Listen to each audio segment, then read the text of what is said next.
सुजाता,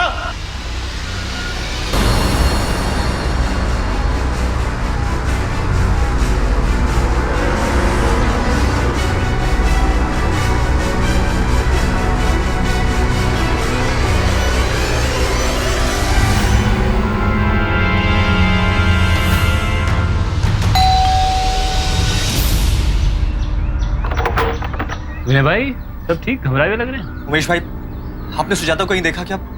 उसका फोन नहीं लग रहा, पता नहीं 4 घंटे से कहाँ लापता है वो। नहीं, मैंने तो नहीं देखा। अर्चना भाभी, सुजाता आपके पास आई थी क्या?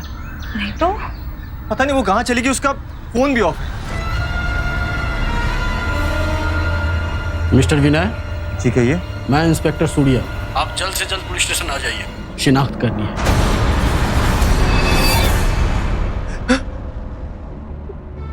सुजाता,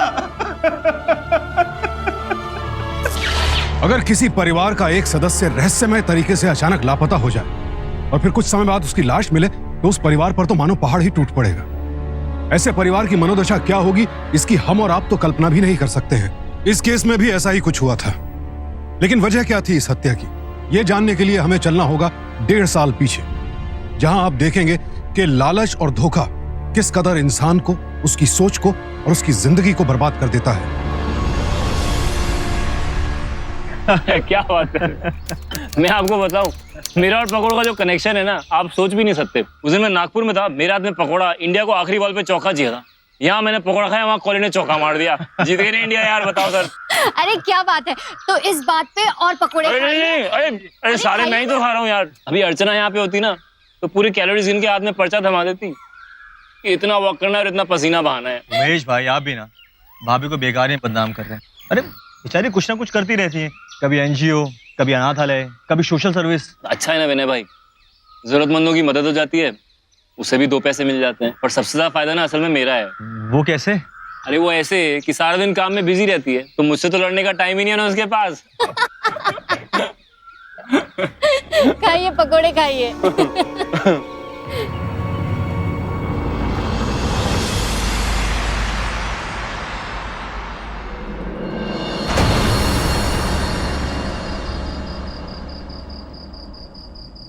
विनय सुनो ना। हाँ बोलो। एक बात कहूँ, क्या है ना, तुम दिन भर घर से बाहर रहते हो काम के सिलसिले में, और मैं घर पे बोर हो जाती हूँ। वो क्या है ना, मैं भी अर्चना भाभी की तरह काम करना चाहती हूँ। देखो ना, इससे मेरा मन भी लगा रहेगा और घर पर 4 पैसे भी आ जाएंगे। देखो, अगर पैसे कमाने की बात है तो मैं काम करने के लिए मना करूंगा, लेकिन हाँ, अगर तुम अपना मन लगाने के लिए काम करना चाहती हो तो इसमें कोई बुराई नहीं। इनफैक्ट तुम इस बारे में अर्चना भाभी से बात कर सकते हो। सच्ची? हाँ। I love you. तुम खुश तो मैं खुश। अरे मेरी बात तो सुनिए आप। देखिए मैडम, जुए के पैसे में ना उधारी चलती है ना ही बात की देनदारी।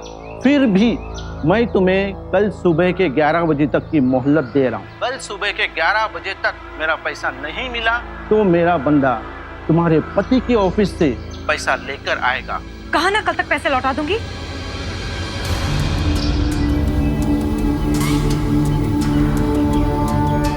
हाय अर्चना भाभी। हाँ ठीक। मुझे ना आपसे कुछ बात करनी है। हाँ हाँ, बस आ रही हूँ।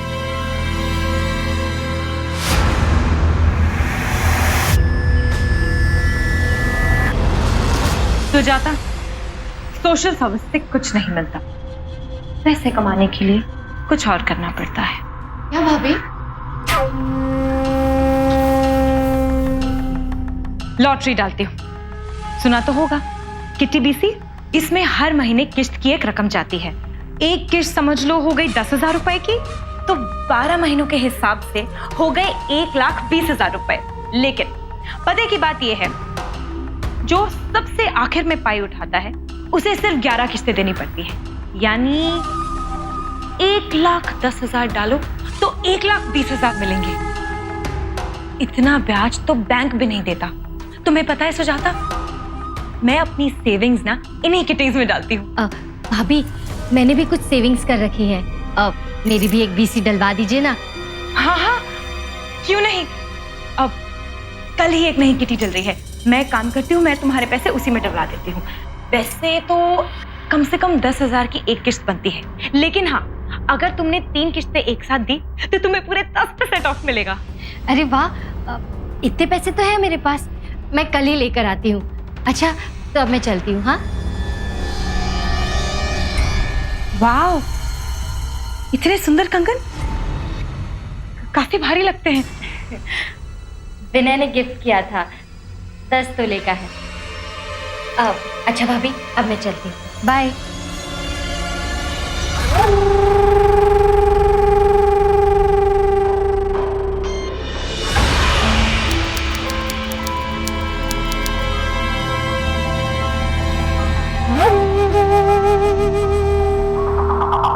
ये 27,000 रुपए, 10% काट के। भाभी, ये पैसे डूबेंगे तो नहीं ना? अब सुजाता, तुम इतनी चिंता क्यों करती हो? अब ये मत भूलो कि बीच में मैं हूँ। बस इतना समझो कि तुमने ये पैसे किसी सेफ में रखे हैं। ठीक है, थैंक यू सो मच भाभी। आपको पता है, मैं भी ना आपकी तरह अपने परिवार के लिए कुछ करना चाहती हूँ। अच्छा भाभी, तो अब मैं चलती हूँ। हाँ हाँ, ओके, बाय।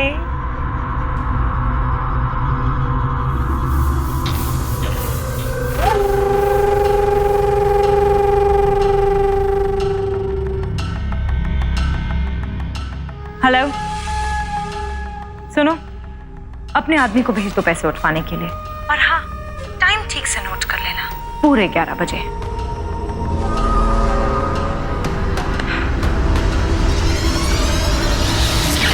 सुजाता एक सीधी साधी गृहिणी थी और हर गृहिणी की तरह उसकी भी कुछ इच्छाएं थी कि वो कुछ पैसे इकट्ठा कर सके ताकि अपना घर संवार सके, पति को कोई गिफ्ट दे सके। ऐसे में अर्चना की ओर से मिला ऑफर उसे ऐसा लगा मानो कुबेर का खजाना मिल गया हो, और बरसों से पास रह रही पड़ोसन पर विश्वास न करने की उसके पास कोई वजह भी नहीं थी। लेकिन क्या अपने पति से यह बात छिपाकर उसने सही फैसला किया? इस सवाल का जवाब सुजाता को मिलने वाला था 1 साल बाद।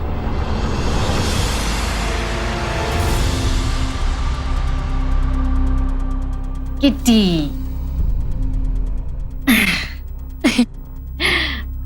आज पूरे 1 साल हो गए हैं, 11 किस्तें भी भर दी। अब पैसे कमाने की बारी। मैं अर्चना भाभी को फोन करती हूँ।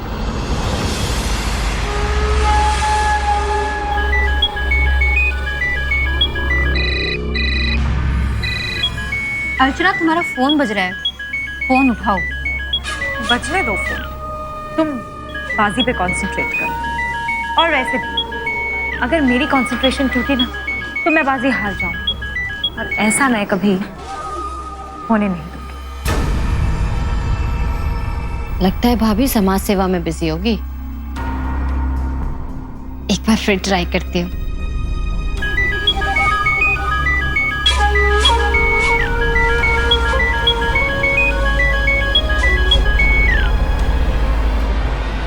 प्रॉब्लम ही खत्म, स्विच ऑफ कर दिया।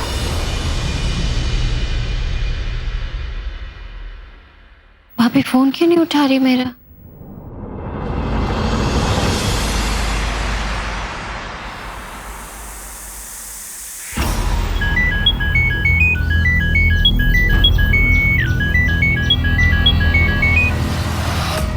हेलो, हेलो अर्चना भाभी। हाँ, वो आपने कहा था ना कि 4 दिन बाद पैसे मिलेंगे, इसलिए मैं कॉल कर रही हूँ। देखो सुजाता, हाँ मैंने कहा था, लेकिन अब 4-5 दिन के लिए अकाउंटेंट नहीं है तो मैं क्या करूँ, कहाँ से लाऊं पैसे? और हाँ सुजाता, बार बार कॉल करने से ना तुम्हारे पैसे बढ़ नहीं जाएंगे, और ना ही फोन नहीं करने से तुम्हारे पैसे कम हो जाएंगे, तो प्लीज थोड़ा सब्र करो। पर कमबख्त, ये तो पीछे ही पड़ गई है। कहाँ से लाऊं 1,20,000 रुपए? गॉड, कोई तो रास्ता दिखाइए।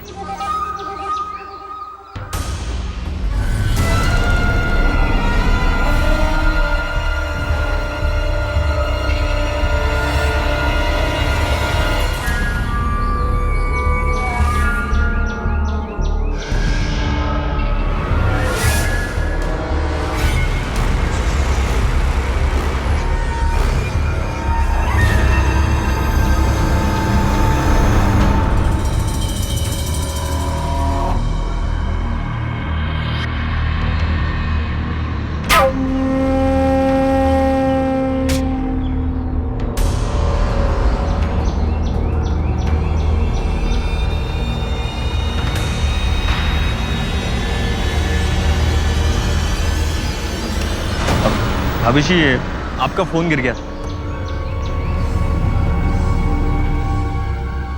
Thank you.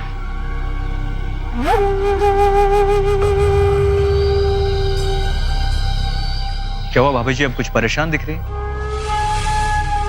नहीं नहीं भाई साहब, ऐसी कोई बात नहीं है। देखिए हम आपके पड़ोसी नहीं, आपके रिश्तेदार भी हैं। बताइए क्या बात है?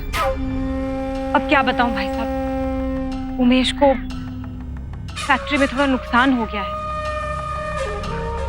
लेनदारों की लाइन लगी हुई है पैसे लेने के लिए, लेकिन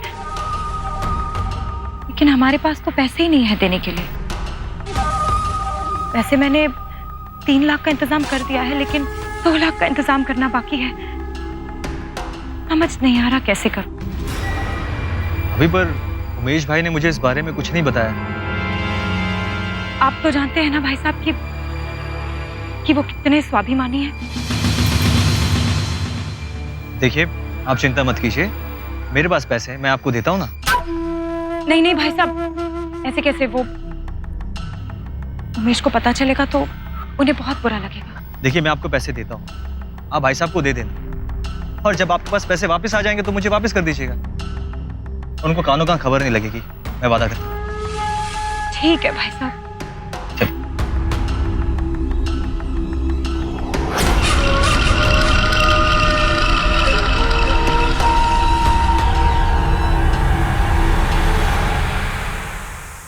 चम्मच।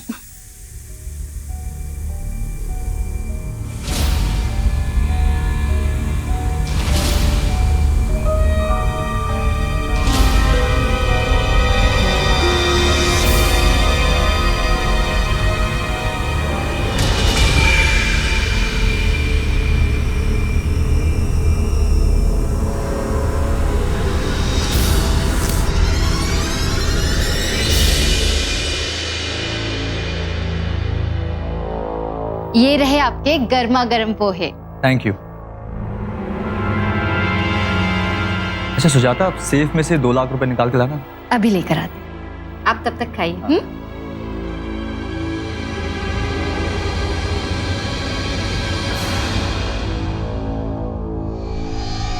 जी लीजिए, आपके 2 लाख रुपए।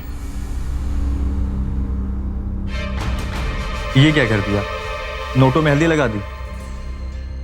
हल्दी? सॉरी। कोई बात नहीं, वैसे भी पैसे घर में थोड़े ना रखने, इन्वेस्ट करने।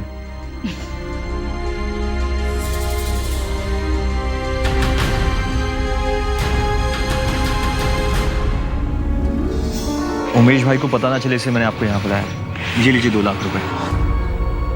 थैंक यू भाई साहब, मैं 2-3 महीने में लौटा दूंगी। अरे कोई बात नहीं, ये पैसे अपने घर में ही जा रहे हैं। बस उमेश को मत। आप फिक्र मत कीजिए, उमेश भाई को इस बारे में कुछ नहीं पता चलेगा, ठीक है? Thank you. ठीक है, मैं चलता हूँ।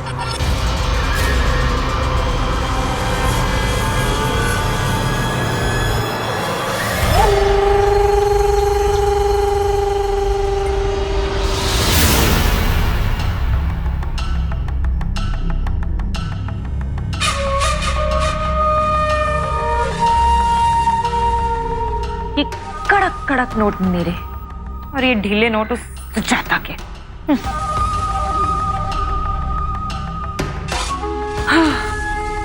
पत्नी की टोपी पति के सर।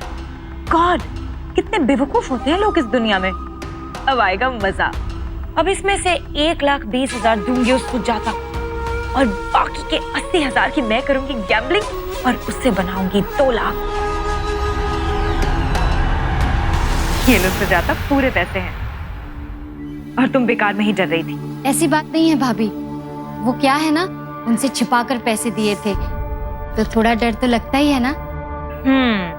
अच्छा, तुम कहो तो इन पैसों को भी कहीं और लगा दो। अरे नहीं नहीं, पहले तो इन पैसों से मैं उनके लिए कोई गिफ्ट खरीदूंगी। 1 साल इंतजार जो किया है। Thank you so much. Welcome Sujata.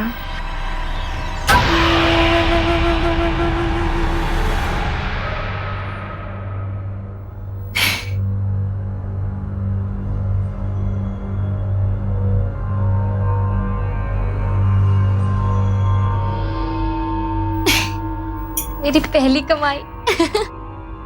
एक बार देख तो लो।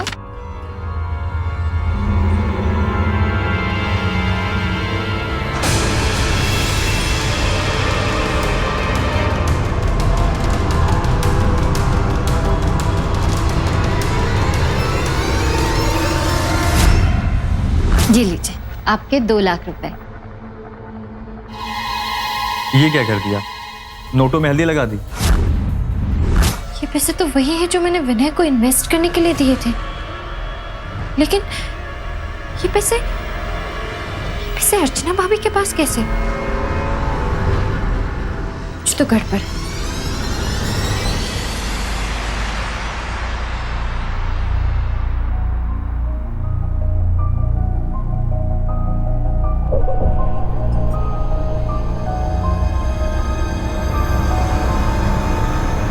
आ गए आप? कर दिए पैसे इन्वेस्ट? हाँ कर दिए।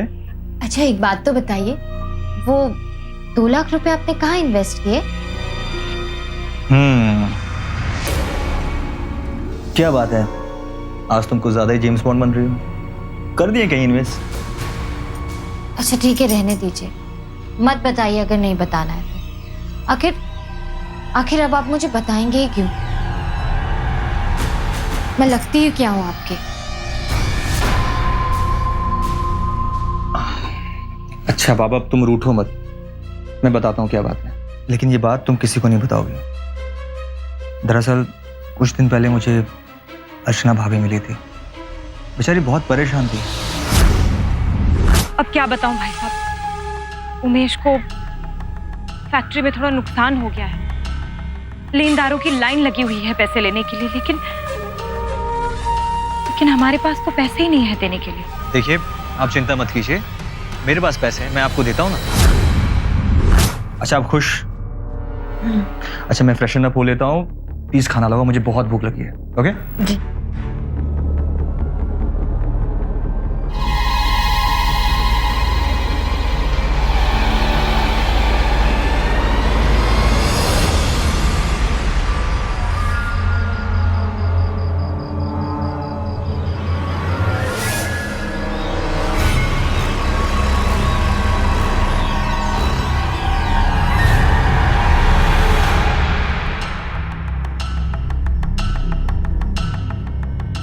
तो ये रहे मेरे 15।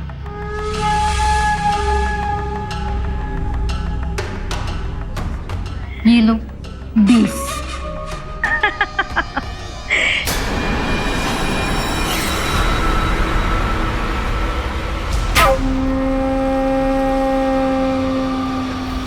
शर्म नहीं आती आपको भाभी? हाँ सब जान गई हूं मैं, समाज सेवा का बहाना बनाकर आप जुआ खेलती है, और मुझसे जो पैसे लिए वो आपने किटी में ना लगाकर जुए में लगा दिए, और जब पैसे लौटाने की बारी आई तो आपने उमेश भाई साहब को बिजनेस में घाटा हो गया ये कहकर विनय से पैसे ले लिए, और वही पैसे मुझे लौटा दिए। वो तो अच्छा हुआ कि उन नोटों पर जो हल्दी के दाग लगे थे मुझसे, वो मैंने पहचान लिए। आपने सिर्फ मुझे और मेरे पति को ही नहीं बल्कि अपने पति को भी धोखा दिया है। देखिए मुझे बस आपसे इतना कहना है कि आप मुझे मेरे पैसे लौटा दीजिए बस।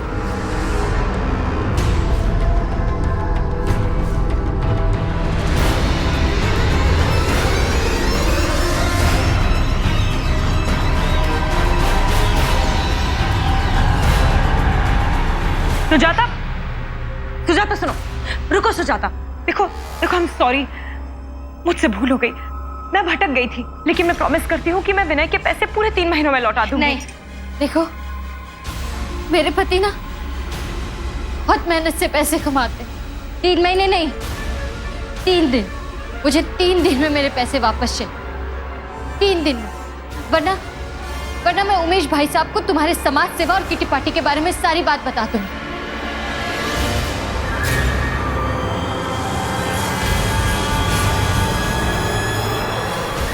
नए मेहमान के आने की खुशी में बहुत बहुत बधाई हो। Thank you. पर अर्चना भाभी कहीं दिखाई नहीं दे रही, कोई बात हो गई क्या? ऐसी कोई बात नहीं है, मेरे ख्याल से उनकी तबीयत ठीक नहीं है। अच्छा चलिए मैं बाकी लोगों से मिल लेती हूँ। जी।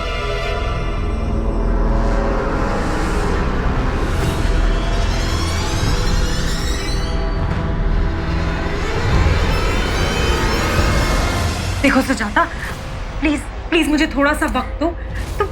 मैं तुमसे कह रही हूँ कि मैं तुम्हारे पैसे लौटा दूंगी, प्लीज। ताकि तुम किसी और को फंसाकर उनसे पैसे ऐड सको ना। मुझे मेरे पैसे आज चाहिए, अभी। अरे जब पैसे नहीं है तो कहाँ से दूं? कहाँ ना थोड़ा इंतजार करो। ठीक है, कोई बात, मैं अभी उमेश भाई साहब को फोन करती हूँ। क्या तुम मेरी पोल खोलोगी? मेरी सच्चाई दुनिया को बताओगी? मेरे पति के सामने मुझे निजा दिखाओगी? हाँ, तुम्हारे पति के सामने क्या, मैं पूरी दुनिया को तुम्हारा असली चेहरा दिखाऊं कि तुम कितनी शातिर, एक नंबर की जुआरी और धोखेबाज औरत हो। मेरी सच्चाई बताने के लिए तू जिंदा रहेगी तब ना।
मुझे जाने दो। छोड़ दो,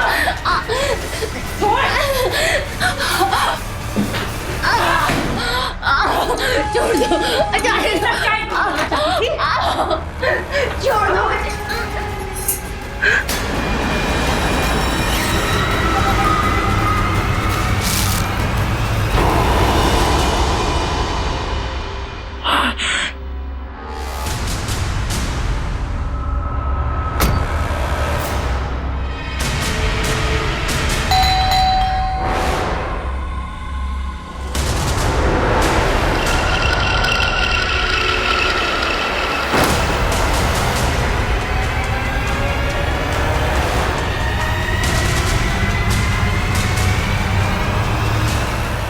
कहाँ रह गई? फोन लगाता हूँ।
क्या हुआ?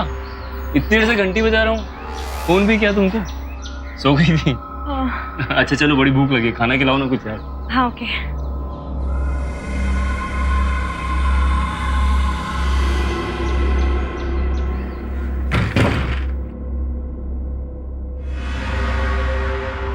क्या बात है, आज दिन में ही नींद? लगता है सुजाता की गोद भराई में आप बहुत थक गए। वो नहीं, मैं जा ही नहीं पाई। वो क्या है ना कि दिन में ही नींद लग गई। अच्छा। लेकिन क्या बात है, आज आप इतनी जल्दी घर कैसे आ गए?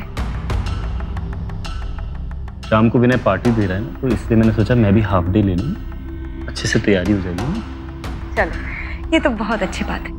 एटलीस्ट इसी बहाने आज आपके साथ मैं दिन में वक्त गुजारूंगी। अच्छा।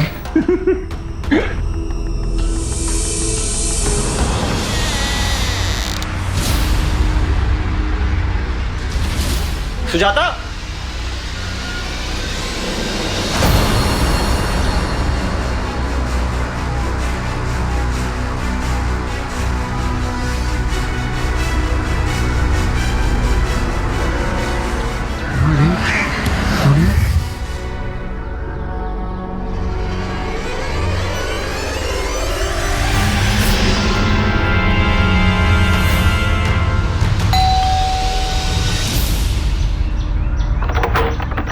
विनय भाई। उमेश भाई, आपने सुजाता को कहीं देखा क्या? उसका फोन नहीं लग रहा, पता नहीं 4 घंटे से कहाँ लापता है वो। नहीं, मैंने तो नहीं देखा। अर्चना भाभी, सुजाता आपके पास आई थी क्या? नहीं तो। पता नहीं वो कहाँ चली गई, उसका फोन भी ऑफ है। ओहो भाई साहब, आप भी ना फालतू में चिंता कर रहे हैं।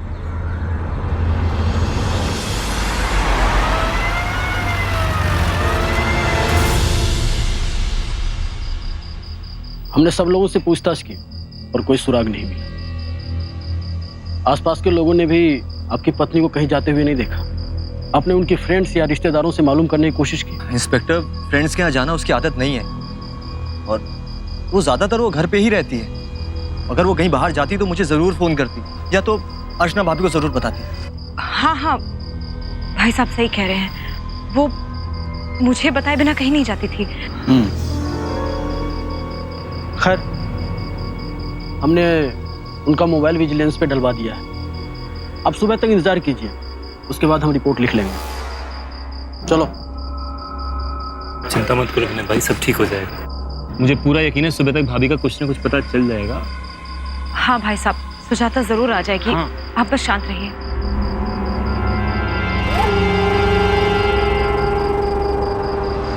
मीरा जी बहुत घबरा रहा है भाई साहब। सुजाता ना जाने कहाँ होगी, उसने जेवर भी पहन रखे हैं। मैं समझ सकता हूँ विनय भाई, पर आप चिंता मत करो, सब ठीक हो जाएगा। कॉफी। आप लीजिए, कॉफी पीजिए।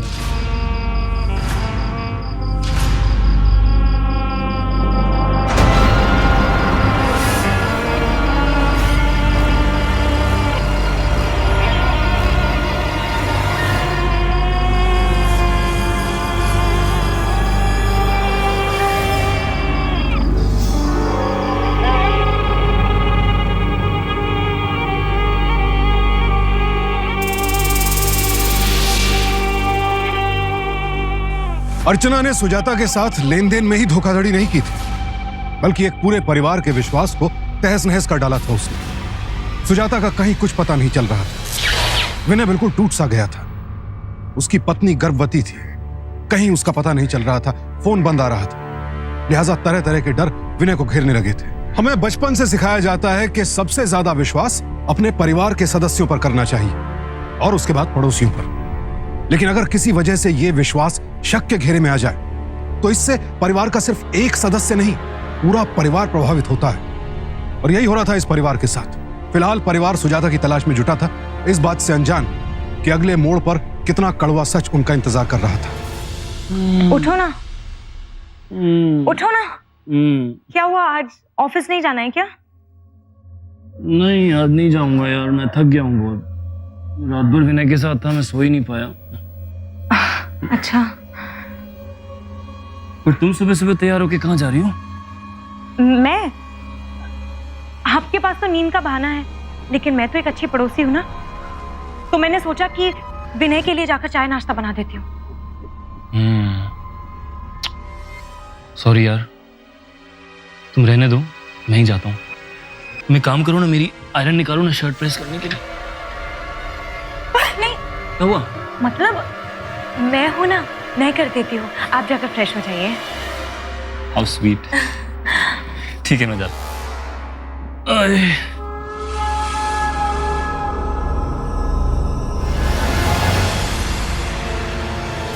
मिस्टर विनय, जी कहिए। मैं इंस्पेक्टर सूर्या। आप जल्द से जल्द पुलिस स्टेशन आ जाइए, शिनाख्त करनी है।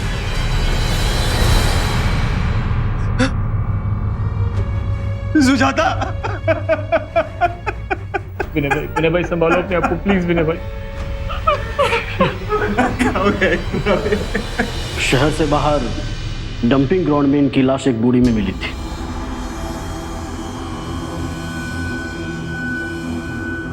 सुजाता वहां क्या करने चाहिए? जहां तक मेरा तजुर्बा है, ये वहां नहीं गई थी, क्योंकि इनके पैरों में न चप्पल थी न जूतियां, न ही शरीर पर कोई गहने थे। मारने वालों ने किसी और जगह मारकर इनकी लाश को ठिकाने लगाने के लिए एक बोरी में डालकर डंपिंग ग्राउंड में फेंक दिया। इनके मोबाइल की लास्ट लोकेशन आपके घर के पास ही ट्रेस हुए हैं। खैर, आप चिंता मत कीजिए, बहुत जल्द उसे हम पकड़ लेंगे।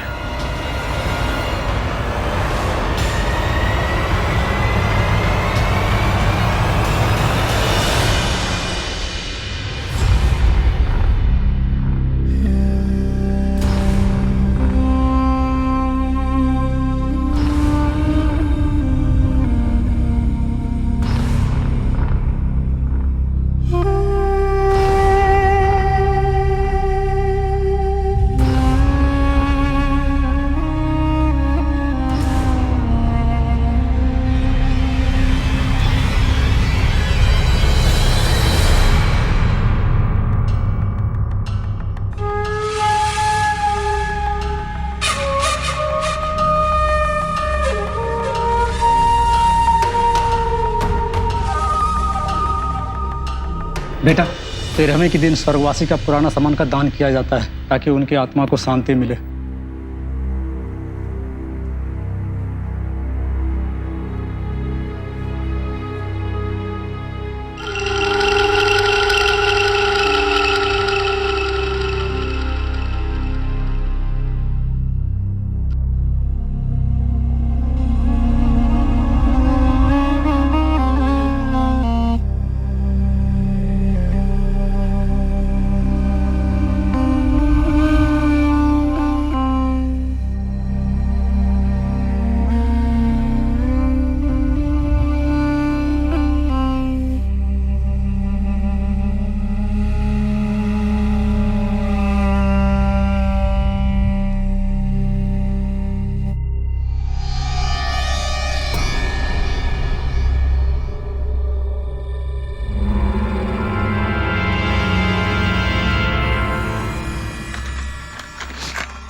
जी लीजिए, आपके 2 लाख रुपए।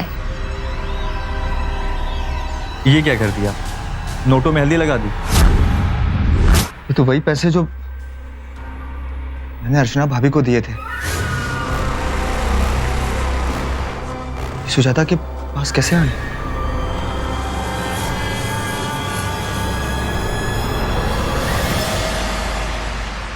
अच्छा हो विनय भाई जो आपने ऑफिस फिर से ज्वाइन कर लिया, क्योंकि जितना जल्दी इन सब बातों से बाहर आओगे ना, उतना ही ठीक रहेगा। वैसे उमेश भाई, ठीक कहा आपने। आपका धंधा कैसा चल रहा है? काफी मंदी होगी नहीं? नहीं यार, मेरे धंधे में कहाँ मंदी है, उल्टा इस बार तो पहले से ज्यादा मुनाफा हुआ है। हाँ चलो खैर, मैं चलता हूँ। हाँ ठीक है, आप ख्याल रखो जी। गुड नाइट, मैं कल मिलता हूँ आपसे।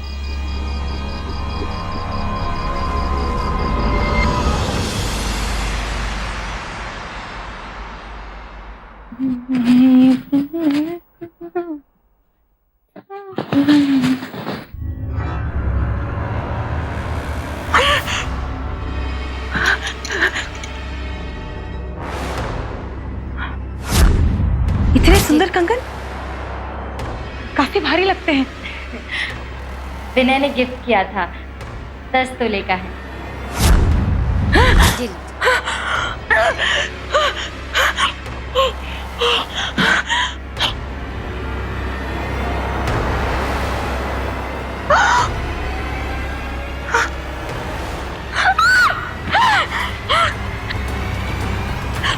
क्या हुआ? ऐसे क्यों चिल्ला रही हो? वो गहने। गहने? कौन से गहने? ये गहने तो सुजाता के। मतलब आपने पैसों के लिए सुजाता की जान ले ली? ये गहने सुजाता के नहीं, मुझे नहीं पता ये गहने यहाँ कैसे आए। आपको नहीं पता तो किसको पता? ये गहने आपके पास है तो जाहिर सी बात है आपने ही सुजाता की जान ली है। नहीं, मैंने उसकी जान नहीं ली है, ये उसके गहने नहीं है। झूठ मत बोलिए आप। इन गहनों को मैं अच्छे से जानता हूँ, इन्हें मैंने खुद बनवाए थे।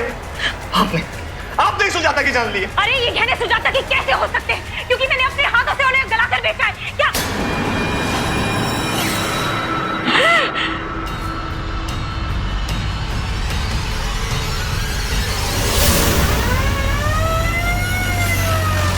मैं बुरी तरह से फंस गई थी। जुए की रकम चुकाने के लिए मुझे पैसों की जरूरत थी, तो मैंने झूठ बोलकर सुजाता से वो पैसे ले लिए। ये 27,000 रुपए 10% काट के।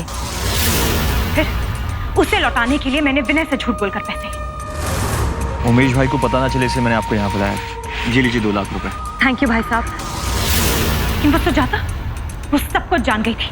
वो मुझे ब्लैकमेल करने लगी थी कि अगर मैंने उसके पैसे उसी दिन नहीं लौटाए तो वो सब कुछ जाकर उमेश को बता देगी। फिर मेरे पास कोई रास्ता नहीं बचा और गुस्से में आकर मैंने उसका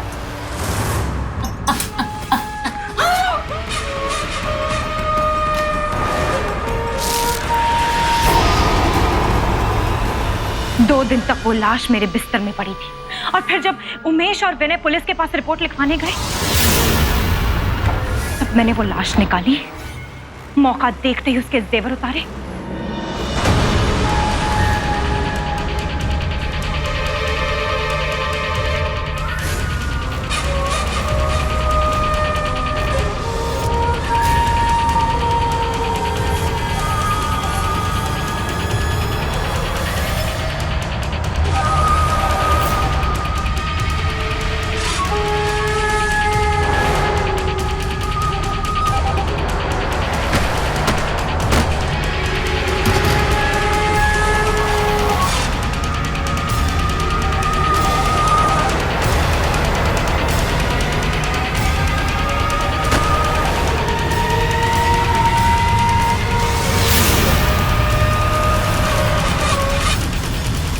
डिक्की में डालकर उसे डंपिंग यार्ड में फेंक आई।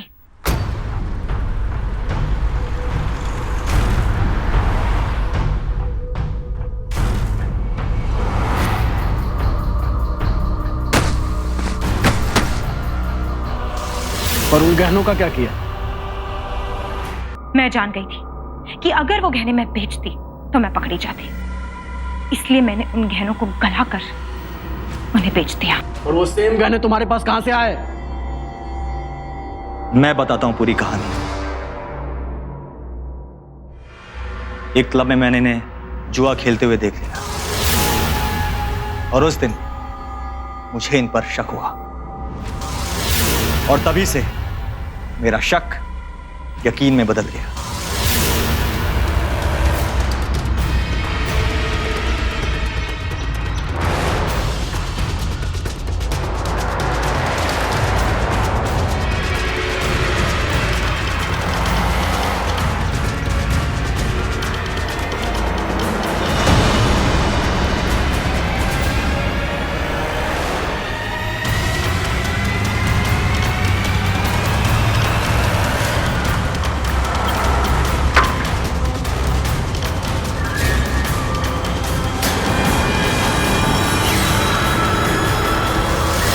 जब विनय ने मुझे सारी बात बताई तो मुझे लगा ये सरासर झूठ बोल रहा है, लेकिन इसका वहम दूर करने के लिए और तुम्हें बेकसूर साबित करने के लिए मैं इसके प्लान का हिस्सा बना।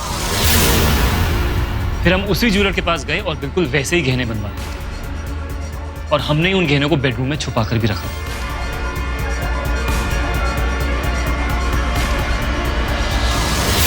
इंस्पेक्टर साहब, मुझे लगा था कि ये बेकसूर है, लेकिन मेरा यकीन गलत साबित हुआ।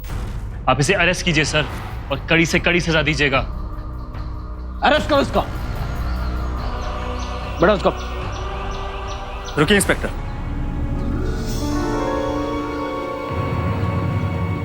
इतना सम्मान दिया, इतना भरोसा किया हमने, फिर भी ऐसा क्यों किया तुमने? इतना बड़ा विश्वासघात।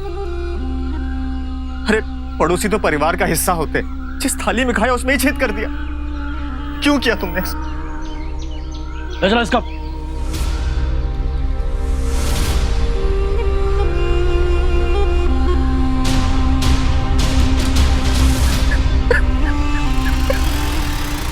अदालत ने अर्चना के जुर्म को बेहद संगीन करार देते हुए उसे आईपीसी के सेक्शन 302 के तहत उम्र कैद की सजा सुनाई। एक बुरी लत से कई झूठ जन्म लेते हैं और फिर झूठ छिपाने के लिए होते हैं अक्सर दिल दहला देने वाले अपराध। यही हुआ सुजाता और अर्चना के केस में। अपनी जुए की लत छिपाने के लिए अर्चना ने सुजाता और विनय से झूठ बोला और फिर वो झूठ बाहर ना आ जाए, इस डर से उसने सुजाता के साथ साथ उसकी कोख में पल रहे बच्चे को भी मार डाला। तो सतर्क रहिए अर्चना जैसे शातिर लोगों से। विश्वास करना अच्छी बात है, लेकिन अंधा विश्वास कई बार आपको अपराध के अंधे कुएं में धकेल देता है। और फिर कैसे एक हंसता खेलता परिवार पल भर में तबाह हो जाता है, यह तो आपने इस केस में देखा ही। लेकिन दाद देनी होगी सुजाता के पति की, जिसने इतनी कठिन परिस्थितियों के बावजूद अपने घुटने नहीं टेके। सिर्फ और सिर्फ उसके साहस और उसकी सच्चाई की बदौलत ही यह केस सुलझ पाया और अर्चना को उसके किए की सजा मिल पाई। तो सावधान रहें, सतर्क रहें, ताकि आपका परिवार सदैव सुरक्षित रहे। सावधान इंडिया, फाइट बैक नाउ, क्योंकि अब सवाल है परिवार का। तो सावधान